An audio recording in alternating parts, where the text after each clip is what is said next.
Mu Kampala, ekibuga ekikulu ekya Uganda kabeera keetala obudde obw'emisana. Yadde nga gye bweyongera okuwungeera obulipagano bweyongera, kyokka essaawa zigenda okuwera 6 ogw'ekiro ng'ekibuga kikaze, ng'era abatambula ba muswaba nga n'ebidduka obala bibale. Wabula, kino tekitegeeza nti ekibuga abantu babeera baweddemu, abamu nga babeera bakyakola ate abalala bateekateeka kwebaka. Ebiseera ebisinga obungi kitwalibwa nti abasula ku mbalaza z'ebibuga babeera baana batalina mwasirize abakazibwako aba street children, era nga kizibu kukkiriza nti mubeeramu n'abantu famire ennamba nga basula ku street.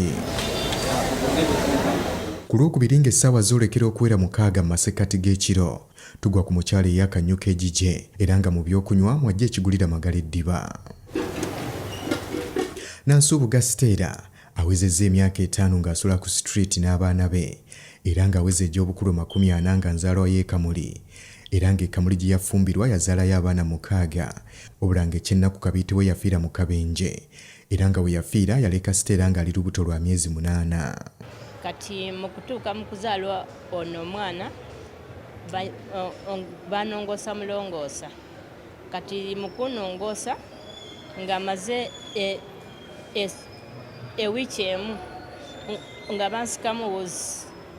Kati wenva katanda bwe nti ne lubasitinga lwonna nga ne banzizaayo neera mu theatre. Kati mu theatre ne baŋŋamba nti olina kusooka agenda eri mu dressing room ba 7 days nga twoza gundi eyo kiwundu ekyo. Bwe bamaliriza okyoza obalyoke batunge. Naye era nga zonna ssente nga zentambuliramu kuba wano mu kunongoosa gyali 40. Eno yiganga busoga 40 kati mu kubasitinga ne baŋŋamba 15 okwoza gundi eno koza booza. Kati mu kunzizaayo eri mu kuntunga 25. Kati olwamalaawo nga nzira ewaka ennaku 3 babisitomaka yokka banna nti n'ezimba yokka nga alidde ebingi ate nga ndya kamonde kamu ba n'amazzi agookya kale nga ga kitundu kadde luzimba lwokka n'enzirayo bambi neera ku dokita wange oli eyannongoosa n'aŋŋamba gwe wano treatment yo eweddewo wano teriiwo, wabula advise eriemu nti genda ku dokita akola okweyo paati ey'abakyala wano wansi nga ye dokita Jude Iganga. Nampaleeta neŋŋendayo kati nennyonnyolako bambi ku dokita oli nga consultant yali ya 5,000 then eno treatment nga ya 60,000 ennaku 3. Kati naŋŋamba nti you first pay tulyoke tukutwitinge nensasula. Kati nga ne bantandikako kati mu nnaku 2 obulamu bwange bambi ne bugaana. Nze ne ŋŋamba dokita nti yadde ennaku 3 naye okoma kwezi 2 obulamu bwange ngempulira nga bugenda bugenzi. N'aŋŋamba no kankutwale ku scan ku balansi wooli ow'emitwalo 2. Kati nantwala nanti nga ku scan nga yakutute oba togenda kusimba layini nga bakukolako mu mangu, naye nga ndi nkankana kale mpulira nga ngolawo. Ne ŋŋamba dokita ndeka nfe. N'aŋŋamba no kankutwale mangu. Nantwala mangu nantuusayo. Kati edda twasanga nga abantu bangi nnyo. Kati nampisawo mangu ne bankolako 2. Kati ne baŋŋamba nti oba ng'osobola n'okutandingamuuko olabe nga byoli kuna baana wane nga bagipiningako okwo ku mumwa kale bane ano nti dokita gundi bannansi gundi ajje nga bankuba emikono abasawo baali bangi oba tebasala gundi eno gundi abamu nga bapiningako okwo ku mumwa ogwa kina baana. Kati eri mu sikani ne baŋŋamba genda bakusale ekikabina baweere jasiti awo.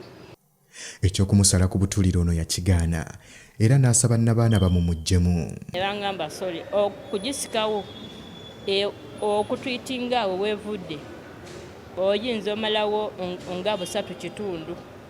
Nze ne ngamba nti ndina obuntu bwange obukalukalu nsobola okutunda baneneetaasa naye nga kyonna nga fitting yonna ekole ki eveemu. Yes, kati n'ekyenda nga kyesibyeko one side era nakyo nga bankendeezaako eyinki 4 once enseke zonna nga bazisikamu nga kuba ebyansanga bambi nga ntunda muceere guno ogw'ensawo nga mbijja eno palisi eyo kanyumomo mu butale biki ebyo bwe bityo.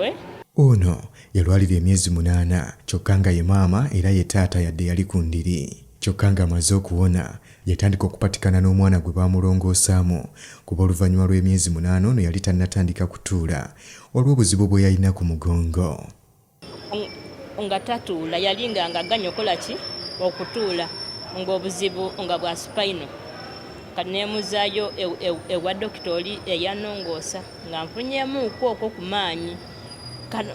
Kati nemugamba dokita amusola obeera nti n'omwana nga gwe wankwasa nga si wange naye ngenda omutwitinga ntya afuuke omwana. Kati nangamba nedda omwana nakuwa owuwo mwennyini naye nga obuzibu buli nti bwakutwitinga mwana kati wonobeera obanga ng'omutwitinze ayinza okyuka bananti n'afaanana banne naye nga ongenda kuwa gundi 2 bifalo oba Mbale oba Ntebe kulondako banemugamba nti mpa Ntebe. Stella yali talowoozangako kusula ku street wabula mu ddwaliro Entebbe bwe baamusiibula ne bamutegeeza nga bw'alina okuddayo oluvannyuma lw'ekiseera ekigere. Ono yamanya nti alina okubeera kumpi n'eddwaliro ate nga bw'ayiya waanajja ssente ezinaamuzangayo era ng'akimanyi bulungi nti mu kyalo takyalinayo anti ebyo bye yali yabitunda n'abyemalako ng'ali mu kwejjanjabisa. Eno ku woodi namalayo omwaka mulamba ba n'ekitundu nga nzijanjaba ono spino kuba sitaati bangamba ogenda kusooka n'emitwalo nga 9 omutandikako ono. Ono yatutegeezezza nti yatuuka n'okugendako ewa Rebecca Kadaga eyali sipiika ebiseera ebyo waakiri amuyamba amusomeseze ku baana era Kadaga n'amukwasa abaddukanya w'ofiisi ye ey'ekamuli kyokka bano baatambuza Stella kata n'obwoya bumuggwe ku ntumbwe. Kyokka empapula z'eddwaliro ze baali bamusabye we yamala okuziwaayo na buli kati tebaddangamu kumunyega nga naye mukazi wattu byamutama n'asalawo okubyesonyiwa yetetenkanye ng'omukazi.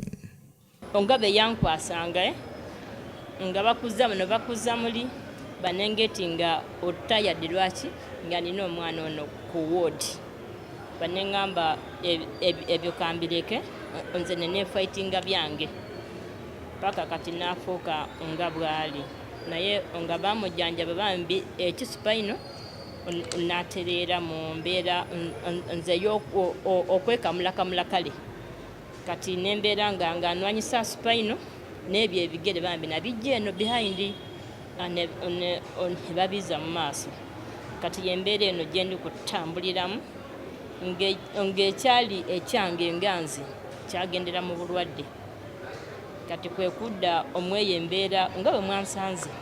Stella abantu bazze bamuwa amagezi azze abaana ewaabwe wa bba asobole okukendeeza ku kubonaabona kyokka n'agamba nti bbaawe yazaalibwa yekka nga n'ab'eŋŋanda ze abasigadde embeera si nnungi ng'ajjukira na bulungi bwe yali ng'ali mu ddwaliro tewali muntu yenna wa luganda wa bbaawe yagendayo kumulambulako n'olwekyo tasuubira nti bajja kusobola okulabirira abaana ye waatali. Kyokka nga naye ku ludda lwe maama yamuzaala omu era nga muganda we amukwatirako bagatta taata era ng'ono yamusomesezaako muwala we omukulu. Abaana baasigaza oba kika naye nga teriyo helepu eriyo kuba yenze nannyini kufumbirwayo mmanye n'abantu abaliyo lwaki kati wobeera nga ndi ku woodi eno nga bwe mbagambye nti bannongoose kati beefula okuba nti n'omuntu okwepakira okujja okulabako ku woodi otasobola oyo aba alina okukeya ki kale nga mu life yo. Nze taata wange eno yiganga namungaalo Busoga naye taata bambi yawumula omwaka ogwo oguwedde nze okukula obukuzi nakula nnyo nnyo bambi nanti bambi nga nesenga wange naye era bambi yawumula ng'emyaka ekoze eki nga gikooye banatambulirawo bwentyo. Ono agamba singa afuna omuzira kisamusomeseza ku baana ajja kuba atowolokose kuba kyasinga okufaako kwe kulaba nga abaana be babugumizibwako baleke kuba bakimbuyege. Ku street kati mbaddemu era nga akasente nga kensondasondawo okwo fuizi w'abaana okasondasondawo okwo ndina omulwadde ono kati nembeera nga landiroodi owa wano bambina nti nga mu Kampala ng'akyanemya olwekyo. Njagala abaana obasomeko, osaagala kuleka mwana nga tamanyiiko okusoma kyeki. Njagala okuba nange obeera nga nsobola obeeyimiriramu, obeera nga amanyi okugattako bano okutoozaako. Ako kokka ako kamala omwana. Weki? Omwana kale kansooke nti namba emu asomera Jjinja ku St. Florence nga waliyo omukulu wange amunkwatirako okwo ku sayidi eya taata oyo nga tugatta bambina nti taata banankuba muto kinamanya bambina nti kyendi era mukunongoosa nga mbeerako nnyo nga tandekerera era naŋŋamba ngenda kuyambako omwana ogu.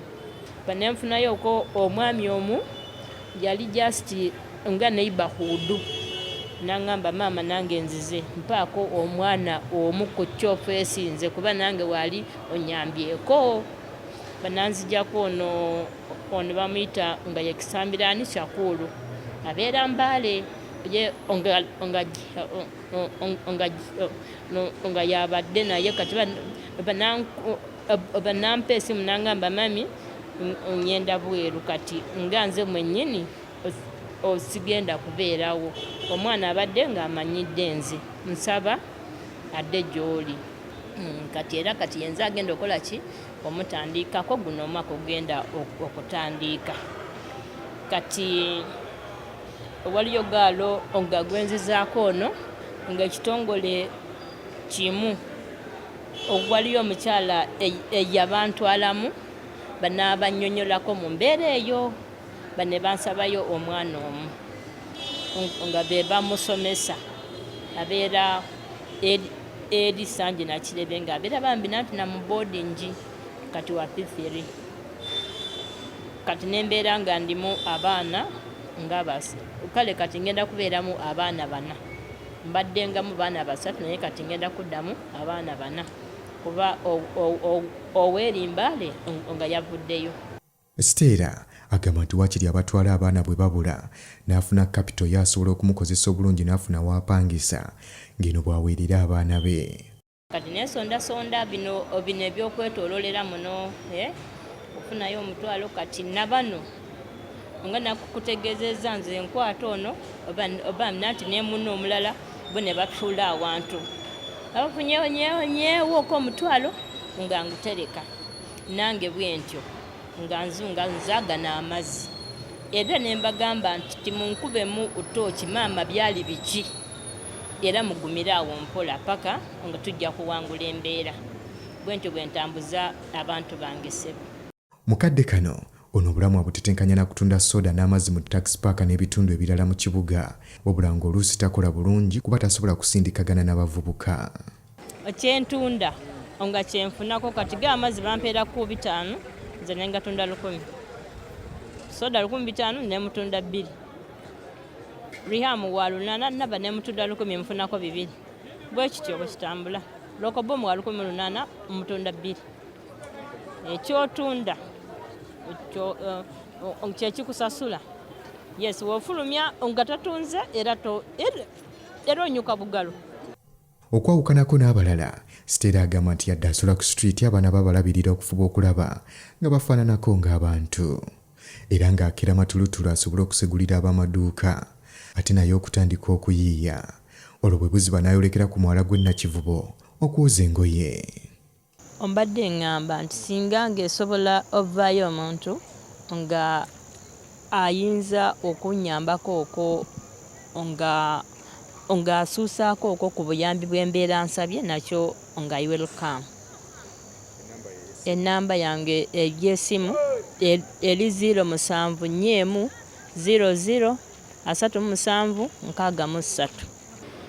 Kati ku makya nga nesetinga bulungi nga nsetinga bano nga mbawerekera wali nga bwe nkutegeezezza munne noono kunze mubeere wano nga maze obbanaazaako nga mbambaza bulungi nze tebalabika ebya kikyafu nga bw'osanga eyo nga bugubyegubye bukoze butya bayonja kuba baana bava mu nnyumba naye lwambeera okututomera banaazaako bulungi nga mbawerekera wali. Kati nze nga neetiika bino ebyabawumuze byange byonna nga ngenda eri nga njoza nga twekumira awo eyo mbeera eri tusasulayo okwo nusu 10 lumu ngulayo okuba ne sabuni wange oba wa 200 oba wa 300 nga nnyinjika engoye nga njoza nga nzaanika bulungi nga zikala.